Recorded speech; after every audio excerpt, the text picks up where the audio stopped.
दैवा जी नमस्कार, सिटी उल्लास लाइव में सर आज आपका स्वागत है। नमस्कार। दैवा जी, उल्लासनगर की हाल ही में जब बात होती है तो डेवलपमेंट प्लान सबसे पहले जुबान पर आता है। तो दैवा जी जरा ये बताइए कि क्या डेवलपमेंट प्लान 2015 में सिर्फ कल्याण बदलापुर रोड के लिए ही लाया गया था या फिर पूरे उल्लासनगर के विकास के लिए डेवलपमेंट प्लान को लाया गया था? दैवा जी बताइए जरा। उल्लासनगर महानगर पालिका की अगर पार्श्वभूमि देखते हैं तो 1974 में 1974 में लास्ट डेवलपमेंट प्लान लागू हुआ था। उसके बाद काफ़ी जद्दोजहद के बाद 2015-2016 के दरमियान डेवलपमेंट प्लान लागू हुआ था। परंतु चंदन जी, यह देखने को मिल रहा है कि सिर्फ और सिर्फ यह डेवलपमेंट प्लान जो लागू हुआ था वो केबी रोड के लिए ही लागू हुआ था क्या?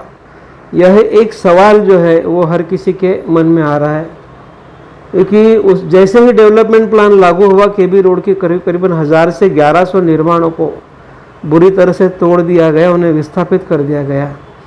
आज भी वो लोग उस दर से भुला नहीं पा रहे हैं। उसके बाद में उल्लासनगर शहर में आप कहीं पर भी देखोगे तो आपको यह डेवलपमेंट प्लान लागू किया हुआ कहीं पर भी नज़र नहीं आता है।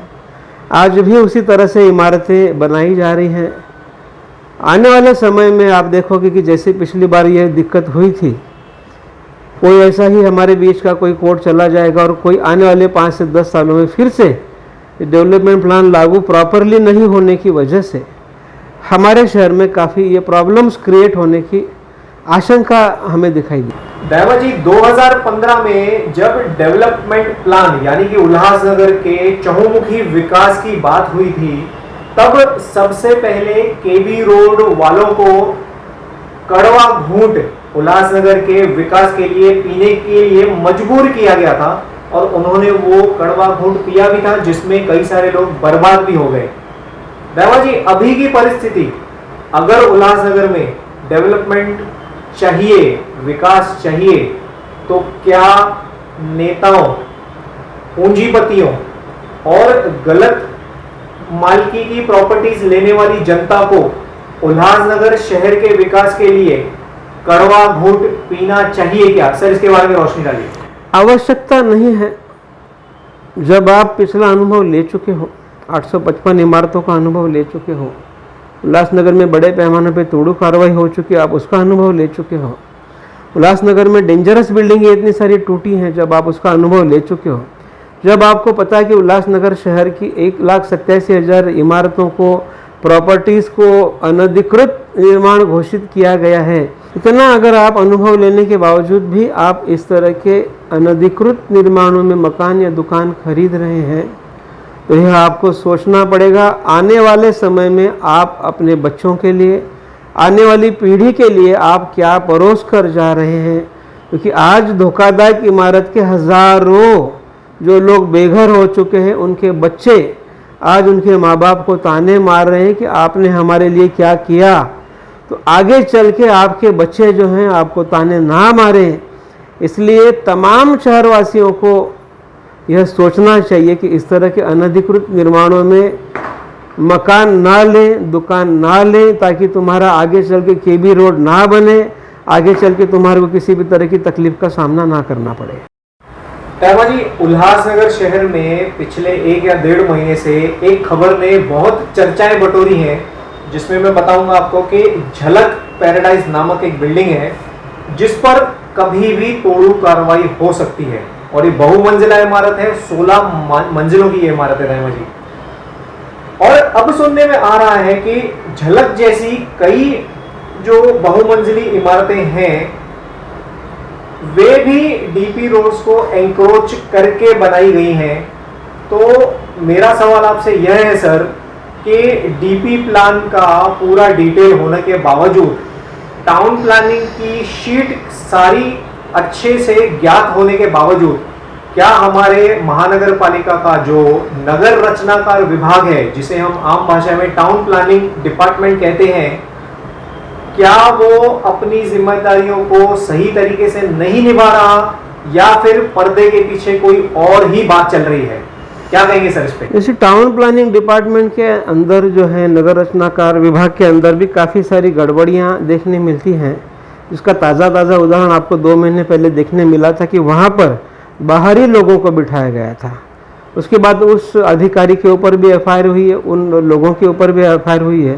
तो बाहरी लोग जब वहाँ पे काम करते हैं तो बाहरी लोग किसी न किसी राजनेता के होंगे या किसी न किसी ऐसे बिल्डर के लोग बिठाए हुए होंगे जो वहाँ पे बैठ के काम कर रहे होंगे।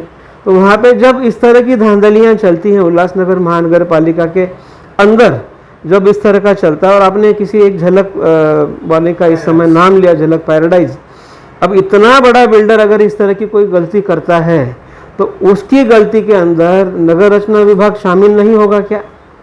कि उतनी गलती 16 माले की बिल्डिंग बनते हुए देखते हुए नगर रचना विभाग या स्थानीय लोक प्रतिनिधि, जिनको भी मैं बोलूँगा, भाटिया चौक पे भी एक बिल्डिंग का मामला ले लीजिए, अब रीजेंसी एंटीलिया का भी मामला ले लीजिए, अब और ऐसी अन्य कई बिल्डिंगों का मामला ले लीजिए जहाँ पर इस समय डेवलपमेंट प्लान को कुचल कर, डेवलपमेंट प्लान के अंदर जो डीसी रूल्स है उनको कुचल कर इमारतें बनाई जा रही है।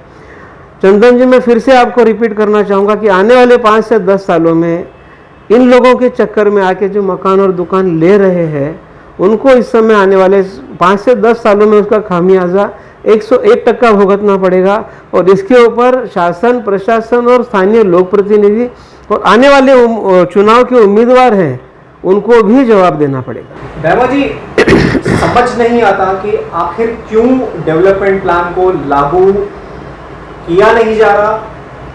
क्या हमारी प्रशासन या महानगर पालिका जो है उसमें डेवलपमेंट प्लान को लागू करने की ताकत नहीं है, या तो फिर कुछ और बात है? सर, क्या कहेंगे इस बारे में? सर देखिए, डेवलपमेंट प्लान लागू करने के लिए हमारे उल्लासनगर शहर की 13.5 स्क्वायर किलोमीटर की जगह है और उसके अंदर बढ़ती हुई भयंकर आबादी, क्योंकि आपको एक चीज़ गौर करनी पड़ेगी कि हमारा उल्लासनगर शहर जो है वो औद्योगिक शहर है। आधी मुंबई को हमारा शहर जो है वो सामान पहुंचाता है, यहाँ घर घर में इंडस्ट्री है। तो यहाँ पर आप डेवलपमेंट प्लान लागू करने के बारे में हम कितने सफल होंगे, यह काफ़ी सोच वाली बात है। डीसी रूल्स जो पूरे महाराष्ट्र के लिए लागू हुए थे वो उल्लासनगर शहर में लागू नहीं हो पा रहे हैं, क्योंकि बहुत ही तंग गलियाँ, बहुत ही तंग जो रोड है, आप देखोगे कि तकरीबन रोड्स की भी हालत इस समय बहुत ज़्यादा ख़राब है। उस वजह से, क्योंकि उसकी वजह ही मेन डेवलपमेंट प्लान है, हम लोग नहीं लागू कर पा रहे हैं। इसके पीछे अनेकों कारण हैं। सबसे मुख्य कारण मैं समझता हूँ कि जिनके हाथ में हमने सत्ता दे रखी हुई है उन राजनीतिज्ञों का जो इच्छा शक्ति का अभाव मुझे इसके अंदर दिखाई देता है। बाकी राज्य सरकार ने तो डीसी रूल्स भी लागू कर दिए हैं और राज्य सरकार ने डेवलपमेंट प्लान भी हमारे शहर के लिए भेज दिया है। बैमा जी, कहीं ना कहीं जैसे कि आपने कहा कि जिनके हाथ में सत्ता दे रही है या जिन्हें हमने अपना नेता घोषित करके रखा है, तो क्या उनकी मंशा नहीं है कि उनका जो शहर है उल्लासनगर वो डेवलपमेंट का रास्ता पकड़े डेवलपमेंट के प्लान के द्वारा?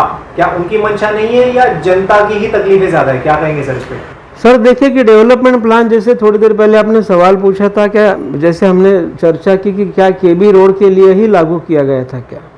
आज केबी रोड के व्यापारियों की जो अंदर दहशत निर्माण हुई है, आज कोई भी पर्सन जो है या कोई भी जो है अपने मकान या दुकान इस तरह से आहत करना नहीं चाहता है। तो केबी रोड से सीख जो है सभी दुकानदार भाइयों ने ले ली है, सभी कारखानदार भाइयों ने ले ली है कि कल को अगर हमारी भी हालत ऐसी ही हो गई तो क्या होगा। इसीलिए हमारे शहर के जो रोड हैं वो प्रॉपरली, जो मार्केट है उसके अंदर जो दुकानें हैं वो प्रॉपरली डेवलप नहीं हो पा रही, क्योंकि एक डर व्यापारियों के, कारखानदारों के और दुकानदारों के मन में कल्याण बदलापुर रोड के ऊपर जो तांडव हुआ था, जो लोगों का नुकसान हुआ, उस वजह से जो डर पैदा हुआ है वो अभी तक व्यापारियों के दिमाग से नहीं जा रहा है। बैमा जी, यहाँ के नेताओं की अगर बात करें तो कहीं ना कहीं हमने देखा है कि पीडब्ल्यूडी डिपार्टमेंट में भी जो काम करने वाले ठेकेदार हैं वो किसी न किसी नेता के ही लोग हैं। उसके अलावा बड़ी बड़ी कंस्ट्रक्शन कंपनीज जो उल्लासनगर में बड़ी बड़ी बिल्डिंगें निर्माण कर रही हैं वो किसी न किसी नेता या उनके परिवार के ही लोग जो है वो डेवलपमेंट कर रहे हैं। तो क्या आपको यह नहीं लगता कि अपने परिवार या अपने दोस्तों को फायदा पहुंचाने के लिए ही डेवलपमेंट प्लान को लागू नहीं किया जा रहा, एक लालच उनमें है। क्या ये चीज उनको रोक रही है कि डेवलपमेंट प्लान अगर लागू हो जाएगा तो वो अपनी क्षतिपूर्ति नहीं कर पाएंगे या ज्यादा जो फायदा है वो नहीं उठा पाएंगे? बिल्कुल सही कहा, क्योंकि यहाँ पर अधिकारी, नेता और इन लोगों की जो मिलीभगत हुई है, उस वजह से जो आज रीडेवलपमेंट के लिए भी हमारे पास में काफ़ी सारे साधन होने के बावजूद, काफ़ी सारी जगह होने के बावजूद हम लोग उस रीडेवलप भी नहीं कर पा रहे हैं। आज आप देख आपको शायद यही पिछले हफ्ते ही एक किसी बड़े बिल्डर के ऊपर एक महानगर पालिका की तरफ से नोटिस जारी किया था कि तुम्हारा डेवलपमेंट जो है, तुम्हारी बिल्डिंग जो है वो हम ध्वस्त कर देंगे। आज इतना बड़ा बिल्डर जिसके नाम से सारी चलते हैं, आप वहाँ पे महाराल एंटीलिया ले लीजिए, रिजेंसी बिल्डर जैसे नाम के ऊपर अगर विधानसभा के अंदर इस तरह की आवाज़ गूंजती है कि वहाँ पे काफ़ी सारी दिक्कतें वहाँ पे निर्माण होती हैं, तो इस तरह के डेवलपमेंट प्लान के अंदर नो डाउट यहाँ पर अधिकारियों और राजनेताओं या कुछ ऐसे जो मिले जुले नेता हैं, आपस में मिली भगत करके, अलग अलग राजनीतिक दलों के नेता है जो आपस में मिली भगत करके अधिकारियों को साथ में लेके, कुछ अधिकारियों को मैं रिपीट करना चाहता हूँ और कुछ नेता मैं रिपीट करना चाहता हूँ कि वो आपस में साथ में लेके इस तरह का बिल्डिंगें बनाए जा रहे हैं जिसके अंदर डेवलपमेंट प्लान लागू नहीं होने के बावजूद भी जो उनके अंदर रोड के अंदर आने वाली भी इमारतें बनाई जा रही हैं। इसमें चंदन जी मर रहा है आम नागरिक, आम आदमी जो अपने पैसे खर्च करके वहाँ पे मकान दुकान ले रहा है। उसे नहीं पता है वो क्यों ले रहा है, क्योंकि उसकी मजबूरी है, उसको शहर छोड़ के नहीं जाना है, वो अपने शहर से प्यार करता है, उसका इस शहर में व्यापार है, धंधा है, इसके शहर में रिलेटिव्स हैं, तो वो इस शहर से जाना नहीं चाहता है। तो वो लालच में आके बोलो या फिर किसी नेता के या किसी अधिकारी के बहकाव में आके वो मकान दुकान ले रहा है, मगर मरेगा वो ही आने वाले 5 से 10 सालों में। दामा जी, टाउन प्लानिंग डिपार्टमेंट का जिक्र जब जब आता है तो यह चीज बिल्कुल अब सारे लोग क्लियरली सबको बोलते हैं कि टाउन प्लानिंग डिपार्टमेंट के जो अधिकारी हैं वे अपने प्राइवेट लोगों से सर्वे करवा कर, सुपर इम्पोजिशन करवा के प्लान पास कर देते हैं। तो क्या सर यहाँ ये माना जाए कि नियमों की धज्जियां उड़ाकर भी टाउन प्लानिंग डिपार्टमेंट जो है वो प्लान पास करता है कई सारी इमारतों का? क्या कहेंगे सर? सर ये बिल्कुल सही कहा, ऐसे हजारों उदाहरण आपके पास में होंगे। तमाम राजनीतिक दल जो हैं वो यह उदाहरण उठाते रहते हैं, तमाम राजनीतिक दल ये मुद्दा उठाते रहते हैं। हर रोज़ आप सोशल मीडिया में देखिए कि इस तरह के भ्रष्टाचार की खबरें, इस तरह के अनाचार की खबरें जो है वो आपको देखने मिलती है कि अमुक 2 माले की बिल्डिंग बन रही है, अमुक 3 माले की बिल्डिंग बन रही है, अमुक टीजी जो बोलते हैं वो बन रही है, या 16 माले की बिल्डिंग बन रही है। ये तमाम जो बिल्डिंगें बन रही हैं, आपको शायद याद दिलाना चाहता हूँ मैं शहरवासियों को भी और आपको भी कि जब 2005 का यह कानून बना था तब उल्लासनगर महानगर पालिका ने ही हाईकोर्ट में लिखित रूप में दिया था कि आज के बाद हम किसी भी तरह का अनधिकृत निर्माण नहीं होने देंगे।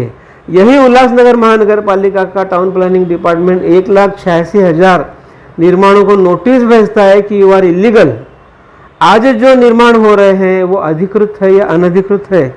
अगर अधिकृत है तो उनको जवाब देना पड़ेगा कोर्ट में, अगर अनधिकृत है तो ये बन कैसे रहे हैं ये भी महानगर पालिका को जवाब देना पड़ेगा। तो ये चीज़ें जो हो रही हैं, आपने सही कहा, टाउन प्लानिंग डिपार्टमेंट एक बहुत बड़े भयंकर रैकेट जो हम बोल सकते हैं, जिसमें हम कुछ राजनेताओं को भी शामिल कर सकते हैं, कुछ बिल्डरों के हस्तकों को भी शामिल कर सकते हैं और कुछ अधिकारियों के लोगों को भी शामिल कर सकते हैं। वहाँ पर बैठकर जो उल्लासनगर शहर की जो ये नीति बनाई जाती है कि किसको कितनी बिल्डिंगें बनानी है, कौन कहाँ का एनक्रोचमेंट कर सकता है और कौन कौन रीडेवलपमेंट के नाम पे कितनी इमारतें बना सकता है, इसका गणित टाउन प्लानिंग डिपार्टमेंट में होता ही होगा। उसके बिना इतना अनधिकृत निर्माण नहीं हो सकता। दामा जी, एक बड़ा ही प्रमुख प्रश्न जो है वो अभी उभर कर आ रहा है कि 2017 में जितने नगर सेवकों ने अपना पद ग्रहण किया था लोगों के वोट जीतने के बाद 2022 में उनकी नगर सेवकी की जो अवधि थी वो पूरी हो गई। अब 2022 से लेके अभी के समय तक महानगर पालिका के आदेशों पर ही लगभग सारे काम हो रहे हैं, यानी कि जितने भी नगर सेवक थे वो पूर्व नगर सेवक बन गए। तो क्या आपको यह लगता है कि उन नगर सेवकों के अपने अपने क्षेत्रों में जितने भी अवैध बांधकाम हो रहे हैं, क्या उन्हें इस बात का इल्म नहीं होगा? अगर इल्म है तो उनकी नैतिक जिम्मेदारी क्या बनती है सर, ये बताइए जरा। अब पूर्व नगर सेवक होने के नाते और भावी नगर सेवक होने के नाते आगामी चुनाव जब लड़े जाएंगे तो पिछले चुनाव जो लोकसभा के लड़े गए थे, अभी जो विधानसभा के चुनाव लड़े जा रहे हैं, वो पूर्व नगर सेवकों के बलबूते पर ही लड़े जाएंगे या भावी नगर सेवकों के बलबूते पर ही लड़े जाएंगे। आमदार या खासदार तो वोट मांगने गली गली जाएगा नहीं, जाना इन्हीं को है। अब इनके एरिया में जब भी इस समय आज भी काम चलता है, तो जैसे कि आपने भी देखा है, मैंने भी देखा है कि वहाँ के लोग आज भी उन्हीं नगर सेवकों के पास जाते हैं। शौचालय की समस्या हो, सड़क की हो, पानी की हो या और कोई समस्या हो, तो निश्चित ही उन्हीं नगर सेवकों की जिम्मेदारी बनती है, उनका ये दायित्व बनता है कि उनके एरिया में अगर किसी भी तरह का अवैध निर्माण हो रहा है तो उसे रोका जाए। अगर आप रोक नहीं सकते तो उसके बारे में संज्ञान दिया जाए, क्योंकि आपके एरिया के लोग ही, आपके वोटर ही वहाँ जाकर मकान दुकान खरीद रहे हैं। कल को अगर कुछ होगा तो वही आपके पास आएंगे और आप ही अगर उसमें शामिल होंगे तो निश्चित ही आपको उसमें जिम्मेदार मानेंगे। दामा जी, हमारे शहर में भारतवर्ष की लगभग हर प्रमुख राजनीतिक पार्टी जो है वो सक्रिय तौर पे उल्लासनगर की सेवा करती है। तो अगर किसी राजनीतिक पार्टी के आला कमान को यह पता चले कि उन्हीं का ही पार्टी का कार्यकर्ता या चुना हुआ नगर सेवक या उनकी पार्टी का कोई पदभारी खुद ही अवैध बांधकाम में या उसका परिवार अवैध बांधकाम में लिप्त है, तो यह पता चलने पर उस पार्टी के कर्ता धर्ताओं को उन नेताओं के बारे में क्या निर्णय लेना चाहिए सर, जरा बताइए। सर बिल्कुल उनको निर्णय लेना चाहिए। जैसे मैंने आपको थोड़ी देर पहले बताया कि कुछ नेता, कुछ अधिकारी और कुछ बिल्डर मिलकर शामिल होकर आपस में इस तरह के काम कर रहे हैं, छोटे मोटे अवैध निर्माण बना रहे हैं, बड़े भी कर रहे हैं, छोटे भी कर रहे हैं, उसमें कोई दो राय नहीं है, उनकी रोजी रोटी का सवाल होगा। मगर ये सारी चीज़ें करते समय आपको आम जनता जो आपकी वोटर है वो कल उठकर आपको गाली ना दे, फिर 855 और फिर इस तरह का आपको किसी तरह का आदेश ना आए। आप लोग अगर 855 इमारतों से अगर हमारे नेता नहीं सीख पा रहे, अगर हमारे नेता केबी रोड के ध्वस्त होने से नहीं सीख पा रहे, तो फिर इनको भगवान ही बचाए।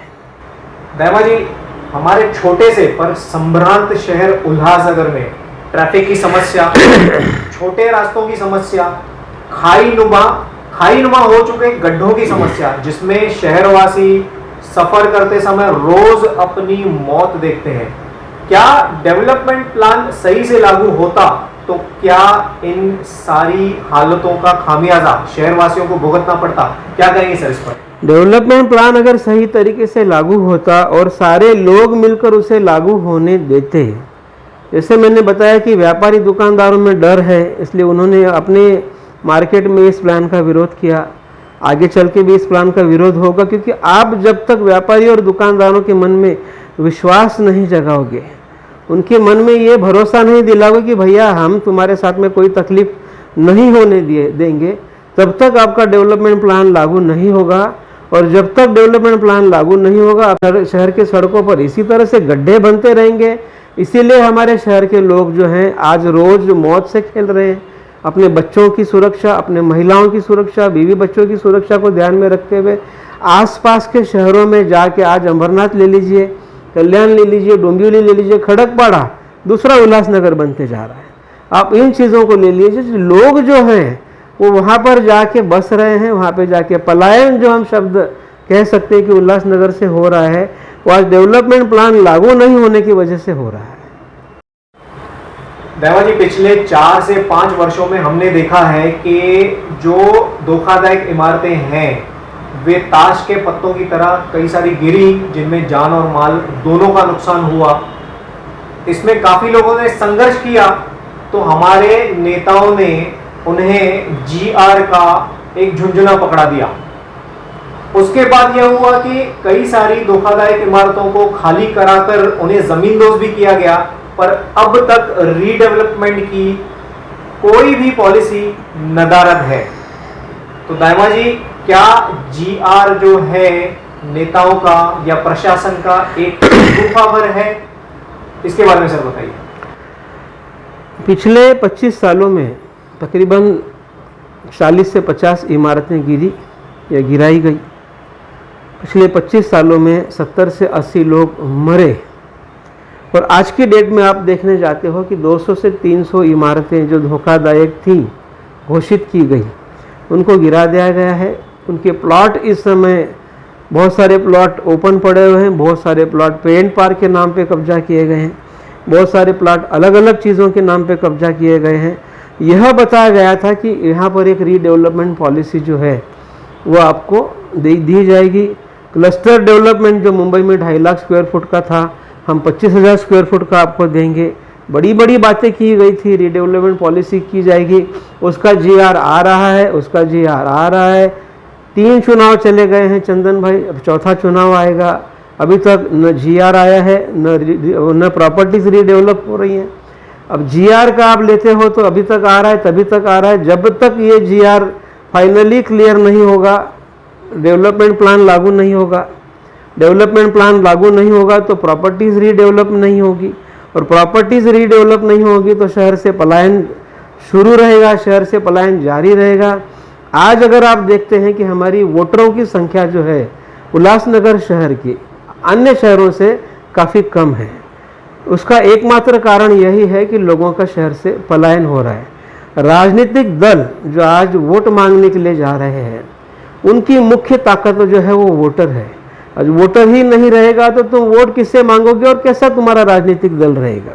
तो सबसे पहले अगर विधानसभा चुनाव आपको लड़ना है और जीतना है तो मैं शहर के तमाम राजनीतिक दलों से ये विनती करना चाहता हूँ, तमाम शहर के एनजीओ सामाजिक संगठनों से, तमाम मेरे पत्रकार भाइयों से ये विनती करना चाहता हूँ कि सब एक मंच पर आ जाएं, सरकार से विनती करें, सरकार से अपील करें, और न सरकार माने तो एक तीव्र आंदोलन की तैयारी भी हम कर सकते हैं, क्योंकि यह जीआर लागू करना बहुत ज़रूरी है। जीआर लागू होगा तो रीडेवलपमेंट पॉलिसी लागू होगी, रीडेवलपमेंट पॉलिसी लागू होगी तो हमारा शहर डेवलप होगा, हमारा शहर खुशहाल बनेगा, और तभी हमारे शहर का नाम जो है वो उल्लासनगर जो नाम है, वो जो उल्लास जो हमारे शहर से गायब होते जा रहा है, वो उल्लास पुनर्स्थापित करने के लिए हमें एक अच्छा सा डेवलपमेंट प्लान, अच्छा सा जीआर, अच्छी सी रीडेवलपमेंट पॉलिसी हमें लागू करनी होगी। इसके लिए नेताओं को इच्छा शक्ति बनानी होगी। 15-15 साल से जो अधिकारी बैठे हुए हैं उनको यहाँ से खदेड़ना होगा, नए अधिकारियों के हाथ में यह शहर देना होगा, नए नेताओं के हाथ में यह शहर देना होगा। उसके सिवाय हमारा उल्लासनगर शहर उल्लासनगर नहीं कहलाएगा। जय हिंद।